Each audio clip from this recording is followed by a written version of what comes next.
We're going to be doing a starter on a 987 Porsche Cayman. First thing you want to do, open the trunk, both buttons here, and then we're going to want to disconnect the battery and the grounding cable. So go ahead and get our 10 mil and disconnect the battery.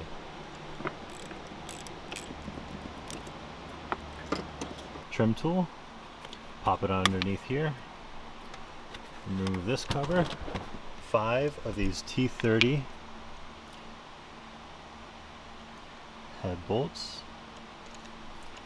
1, 2, 3, 4, 5. Take this cover off. Now we have the top of our motor. Here's one of our throttle inlet pipes that goes to the plenum, and our starter is right underneath that.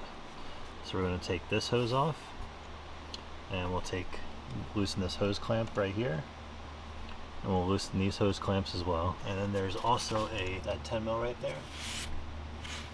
We'll take that off and we'll be able to remove this. And when we take this piece off, there's a vacuum diaphragm on the back of this. So be sure to take off the vacuum hose and don't lift up too high, you'll break the vacuum hose. This little ridge right here, there's 180 of it. And all you do is just pinch and just kind of wiggle out. You want to take this one off too, so just pinch. We'll take this one off right here, and then this one. Feed it underneath. Just this 10 mil right there, take that out. So we shifted the boot all the way to the left on the driver's side. The passenger side, we shifted all the way to the right. And then one of the shifter cables, it kind of connects onto the throttle body down there.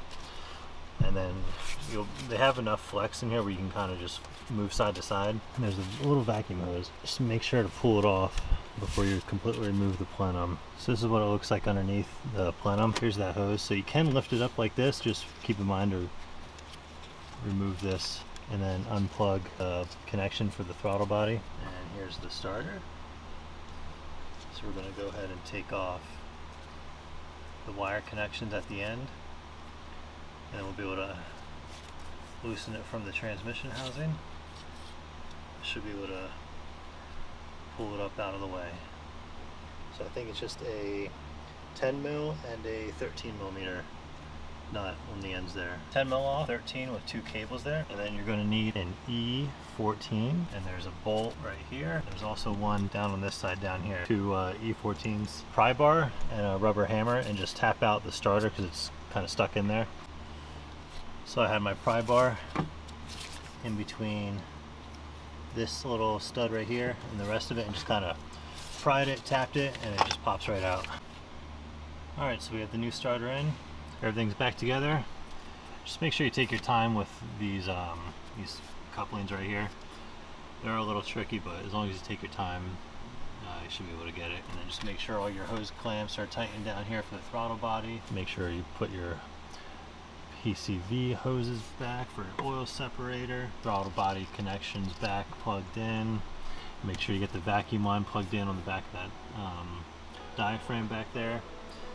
And then all you got to do is just put these covers back on, tighten down, connect the battery, and turn the car on. And if the car turns on, you did a good job.